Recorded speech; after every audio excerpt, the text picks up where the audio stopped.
warahmatullahi wabarakatuh. Selamat pagi, salam sejahtera untuk kita semua.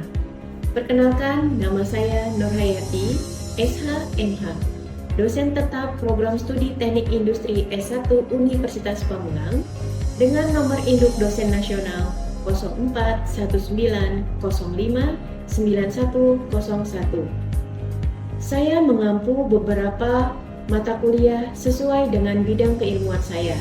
Salah satunya adalah pendidikan Pancasila.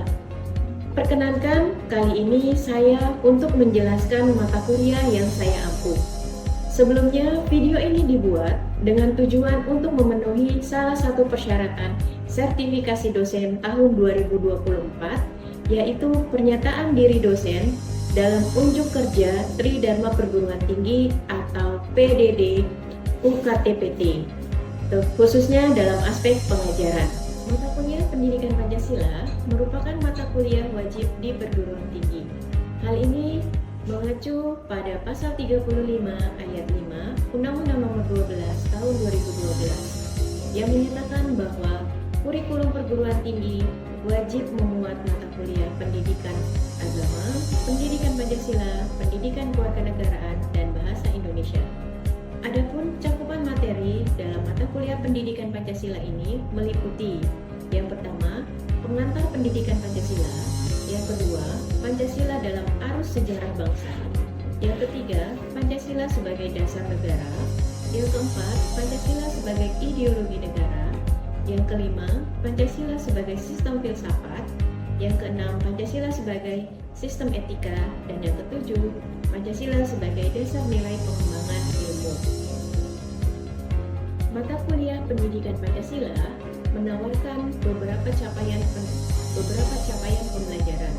Yang pertama, memberikan pengetahuan dan pemahaman mengenai konsep dasar negara dan juga ideologi negara. Yang kedua, pemahaman Pancasila sebagai sistem filsafat bangsa Indonesia. Dan yang ketiga, mengamalkan dan mengimplementasikan nilai-nilai Pancasila yang religius, humanis, nasionalis, demokratis, dan juga berkeadilan. Baik, berikut mari kita simak proses pembelajaran mata kuliah pendidikan Pancasila dengan materi Pancasila sebagai sistem etika. Assalamualaikum warahmatullahi wabarakatuh. Waalaikumsalam warahmatullahi wabarakatuh. Selamat malam, salam sejahtera untuk kita semua. Oke, salam semangat, salam sehat semuanya. Oke, gimana kabarnya? Alhamdulillah.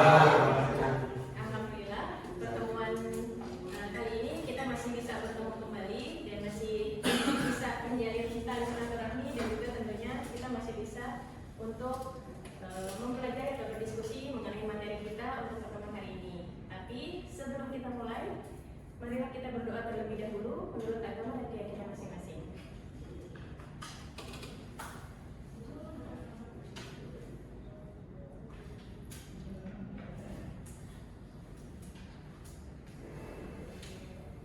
Doa selesai. Oke, minggu ini masih ingat kita akan membahas mengenai apa? Ya, Pancasila sebagai sistem etika. Nah, ini menindaklanjuti pertemuan minggu lalu. Pertemuan minggu lalu masih ada yang ingat kita mau pelajari apa? Materi apa? Mas Jadi? Pancasila sebagai sistem filsafat. Nah, kita akan memperdalam lagi mengenai Pancasila. Kalau minggu lalu kita belajar Pancasila sebagai sistem filsafat, untuk minggu ini kita akan belajar mengenai Pancasila sebagai sistem etika. Tapi sebelum ke materi, sebelum kita akan berdiskusi bersama, saya seperti biasa ingin absen terlebih dahulu. Hari ini yang tidak masuk siapa saja? Angkat tangan. Ari nggak masuk ya? Ari nggak masuk. Oke, berarti masuk semua ya ini ya? Ada yang enggak? Ada yang enggak? Ya wes, saya absen dulu deh. Ade Rifai, Aditya, Ahmad Fikri Muhadir, Ahmad Khairuddin, Andika Marjuni, Anton tidak ada ya, Arbimon. Oke, kita lanjut ke Pancasila sebagai sistem tujuan pembelajaran untuk Pancasila sebagai sistem etika, di sini ada tiga tujuan pembelajaran. Yang pertama adalah rekan-rekan mahasiswa diharapkan mampu menjelaskan mengenai konsep dan juga agensi Pancasila sebagai sistem etika. Kemudian yang kedua, rekan-rekan mahasiswa juga diharapkan mampu menganalisis mengenai sumber historis, sumber sosiologis, dan juga sumber politis mengenai Pancasila sebagai sistem etika. Dan terakhir, rekan-rekan diharapkan mampu memecahkan permasalahan bangsa melalui nilai-nilai yang ada di dalam Pancasila. Materi apa saja yang akan kita bahas hari ini dan kita diskusikan hari ini? Yang pertama, karena kita belajar Pancasila sebagai sistem etika, tentunya kita harus tahu konsep dasar dari etika itu sendiri apa, dan juga etika Pancasila itu apa. Dan selanjutnya, kita juga harus tahu mengenai agensi Pancasila sebagai sistem etika, kenapa diterapkan atau kenapa dilaksanakan di Indonesia. Dan terakhir, rekan-rekan mahasiswa, kita juga harus bisa mengidentifikasi sumber Pancasila sebagai sistem etika. Oke, sebelum kita ke materi, sudah ada yang pernah lihat kasus ini? Sudah, Bu. Sudah. Yang pertama, Irfan. Ibu tadi yang apa? Makan fried chicken, katanya tulang anak apa? Tulang anak Palestina. Tulang anak-anak Palestina. Iya. Ya, ada lagi? Yang gambar paling aneh itu kayaknya sih teori sipil yang sengaja melawan pelecehan terhadap warga negara asing, Bu. Oke, ini yang terjadi di ini ya, yang dilakukan oleh pejabat negara ya. Di Makassar. Di Makassar apa di daerah Sumatera? Ada yang tahu nggak yang mengikuti cerita ini? Yang pasti itu di bandara. Dinas bandara, maksudnya dinas perhubungan. Iya, dinas pejabat dari Disub. Gitu. Oke, kalau yang atas, ini udah sering sekali ya terjadi di negara kita. Kalau mengaku-ngaku wakil rakyat itu. Mengaku-ngaku wakil rakyat. Ada lagi? Untuk yang ketiga, yang poin ini. Jangan-jangan rekan-rekan juga kalau jadi pejabat negara saat rapat, sidang rapat tidur nih. Jadi, Bu. Itu ya, pelor ya, nempel terus molor. Oke, ini ironinya negara kita. Yang pertama, melihat dari berita-berita ini, apa yang rekan-rekan tangkap dan simpulkan?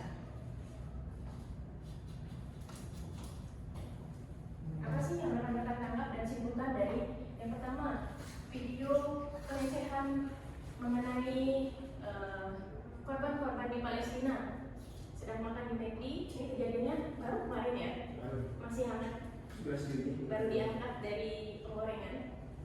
Jadi ini baru sekali terjadi.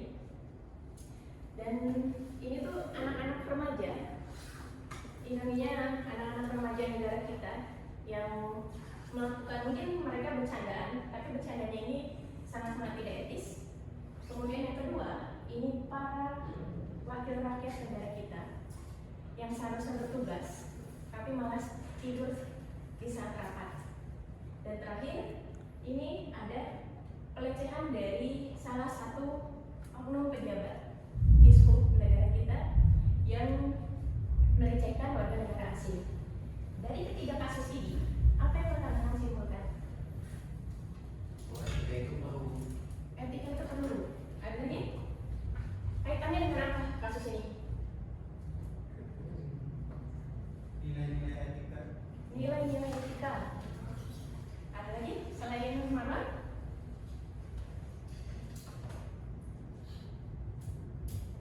Nilai etika. Ada lagi? Bagaimana dengan kondisinya sendiri? Kondisinya sendiri bagaimana? Apa yang rekan-rekan tangkap? Tidak mencerminkan Pancasila. Tidak mencerminkan Pancasila. Ada lagi sebetulnya belum ini.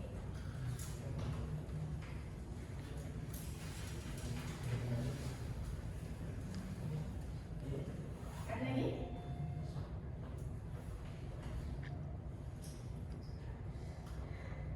Ini kaitannya dengan apa?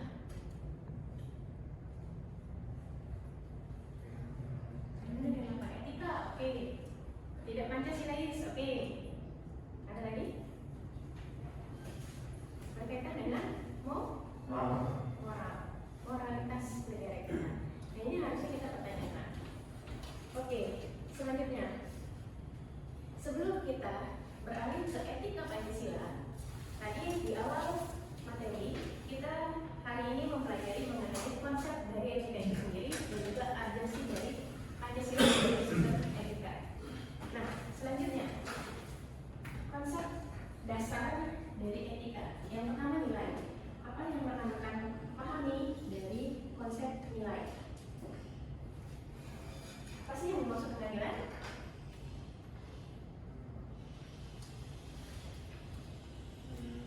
Nilai itu apa? Nilai itu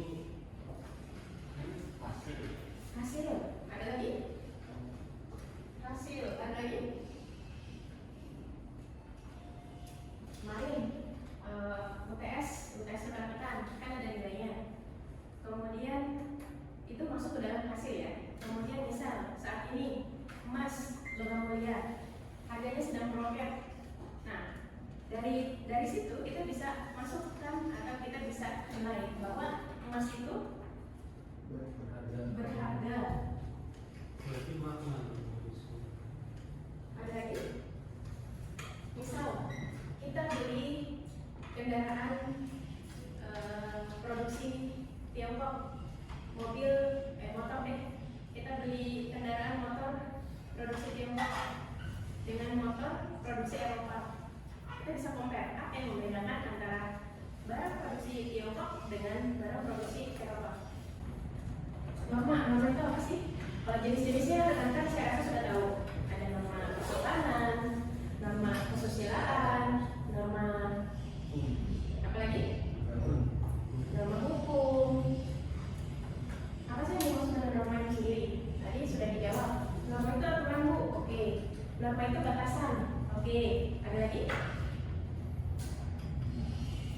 Yang dimaksud dengan norma.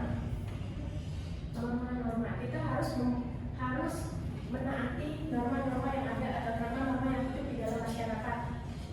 Berarti apa sih yang dimaksud dengan norma?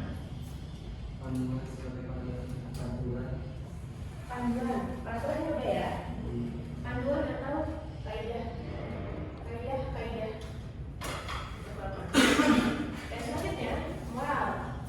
Nilainya kita sudah dapat, standarnya sudah dapat masuk ke dalam nilai. Apa yang dimaksud dengan moral? Pengetahuan. Oke, dari pengetahuan ada lagi pola pikir. Arif, mau menjawab Arif? Kesadaran yang diri bu. Pola pikir, kesadaran. Itu moral itu bisa membedakan baik buruk. Ya. Bisa membedakan baik dan buruk. Bentuknya dalam bentuk apa? Akhlak. Dalam bentuk Ada lagi? perasaan pikiran. Dalam bentuk tindakannya, tindakan atau perilaku. Konsep etika itu sendiri. Yang pertama, nilai. Nilai merupakan standar atau ukuran yang kita gunakan untuk mengukur sesuatu. Tadi berharga atau tidak, baik atau buruk, kemudian berkualitas atau tidak. Nah, ini adalah nilai. Selanjutnya, norma. Tadi ada yang menjawab, norma itu aturan bu. Tepat sekali. Norma adalah aturan yang berisi rambu-rambu yang menggambarkan suatu ukuran tertentu yang mengatur perilaku atau kehidupan masyarakat. Dan moral itu sendiri, moral adalah ukuran baik buruknya suatu perilaku manusia. Dan untuk etika, di belakang kita sudah belajar mengenai filsafat. Nah, etika ini adalah salah satu cabang dari ilmu filsafat yang dihasilkan dari berfilsafat mengenai manusia. Sampai di sini, ada yang mau ditanyakan? Cukup paham atau cukup nggak paham nih?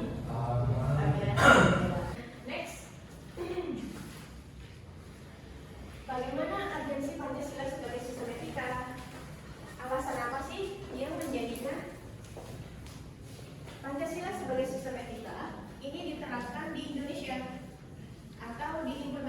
oleh Indonesia. Alasannya apa saja? Ini kita bahas di pertemuan awal.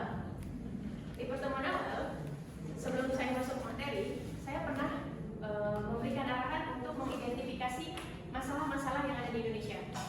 Ada yang masih ingat masalah apa saja? Masalah HAM. HAM apa nih, Mas Dendi? Pelanggaran HAM, Bu. Pelanggaran HAM.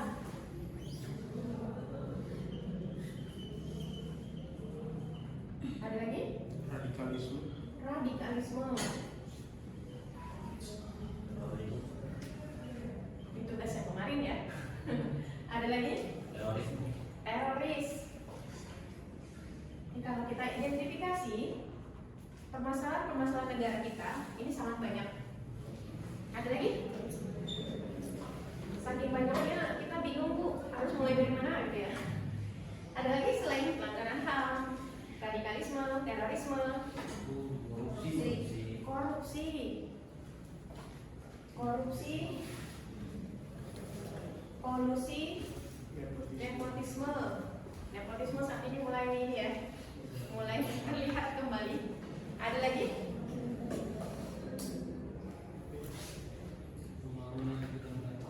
Pembangunan yang tidak merata.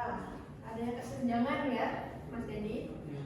Kesenjangan, baik kesenjangan sosial, kesenjangan ekonomi, kesenjangan pendidikan.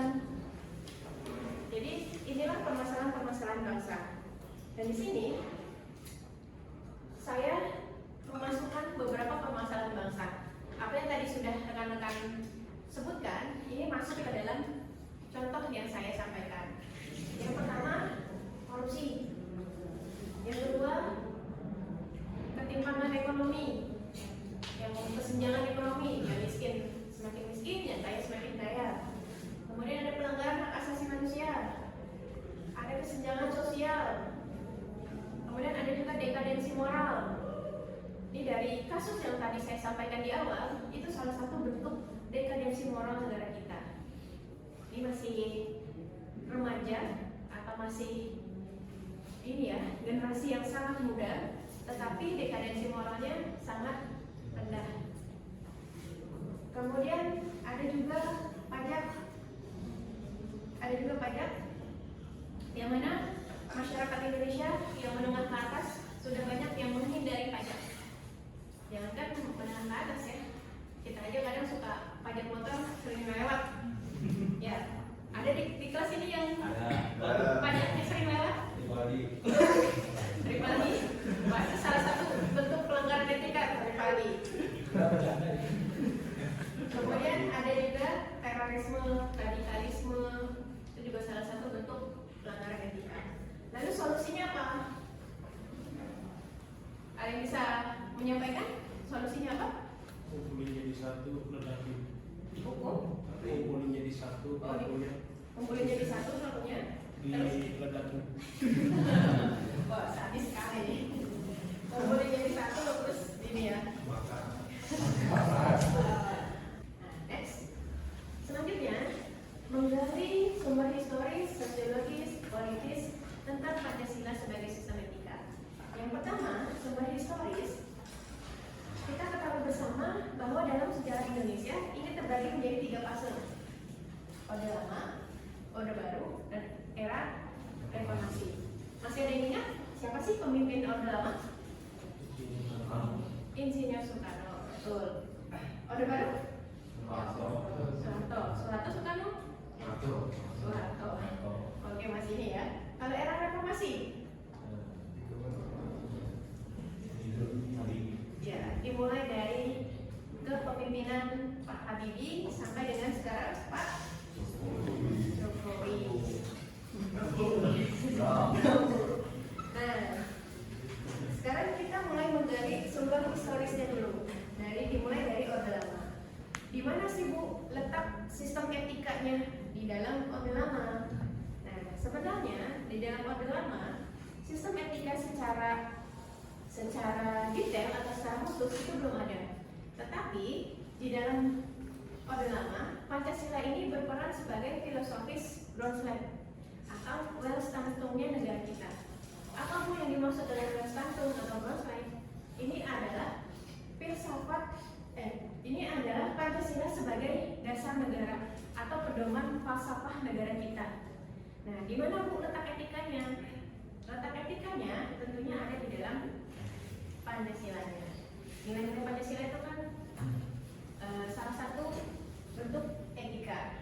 Kemudian yang kedua, Orde Baru. Nah, Orde Baru, meskipun beliau dalam kepemimpinannya ini masuk ke dalam pelanggaran etika, yang mana hanya di zaman pemerintahan beliau lah, pemerintah negara kita stop lama ya. Berapa tahun? 32 tahun.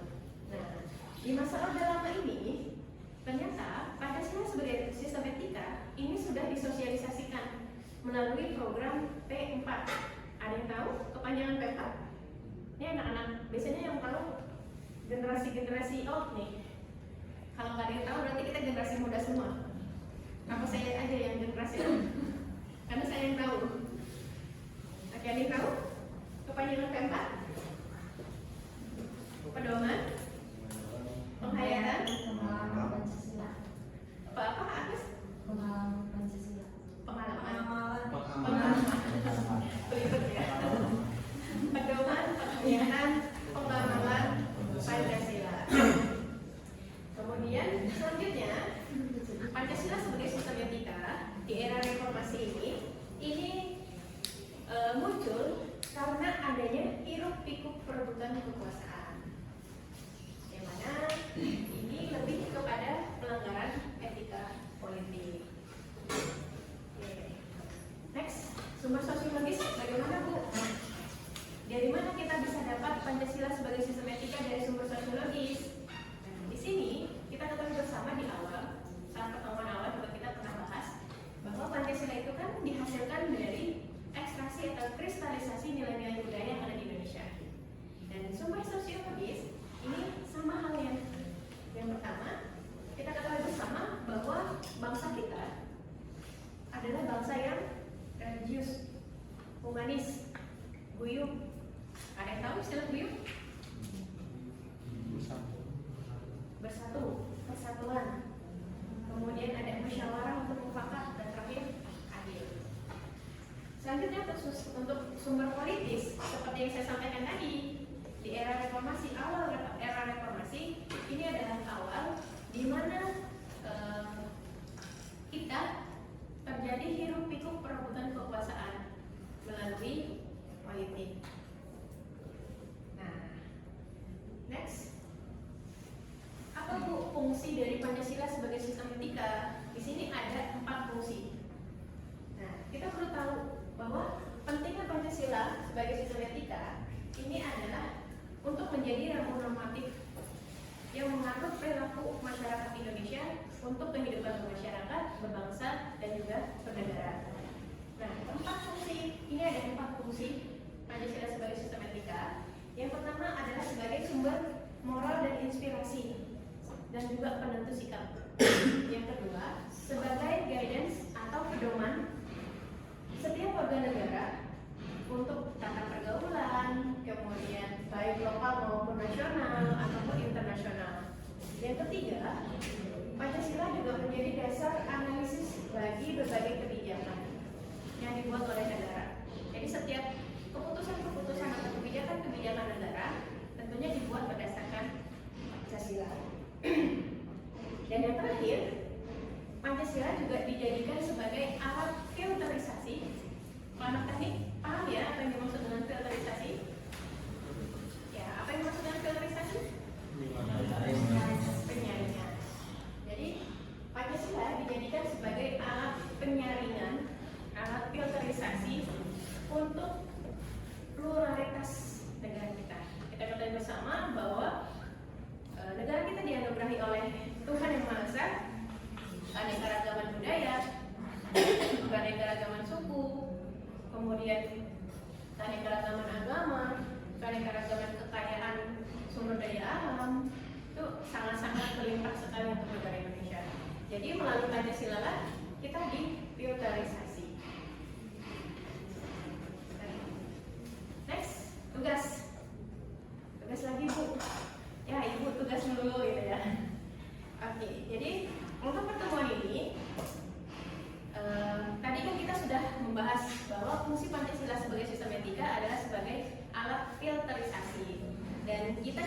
bisa pungkiri bahwa saat ini kita masuk ke dalam era globalisasi, yang mana setiap informasi yang ada dari luar itu bisa mudah masuk ke dalam negara kita. Dan rekan-rekan diminta untuk mengidentifikasi dinamika dan tantangan Pancasila sebagai sistem etika, tentunya di tengah era globalisasi. Dan ini adalah materi yang akan kita bahas di minggu depan. Pancasila sebagai sistem etika, dan kita akan membahas mengenai dinamika dan tantangan Pancasila sebagai sistem etika, serta urgensi Pancasila sebagai sistem etika. Sampai di sini ada yang mau ditanyakan? Cukup ya? Cukup, alhamdulillah. Nah, terakhir yang perlu kita pahami bersama bahwa dalam hukum seseorang dapat dikatakan melanggar hak orang lain, seseorang dikatakan bersalah apabila ia melanggar hak orang lain. Tetapi dalam etika dia dikatakan bersalah di saat dia mulai berpikir untuk melanggar atau untuk melakukannya. Jadi di sini bisa disimpulkan ya. Ada yang bisa menarik kesimpulan mengenai etika? Ada yang bisa menarik kesimpulan? Jadi etika itu sendiri ini ada di dalam pikiran kita. Jadi seperti yang tadi saya sampaikan, kita semua di kelas ini punya moral, tapi belum tentu kita semua di kelas ini punya etika. Nah, orang-orang yang punya etika adalah orang yang mampu berpikir kritis mengenai moral yang kita punya. Nah, pikiran kritis itulah etika. Jadi di sini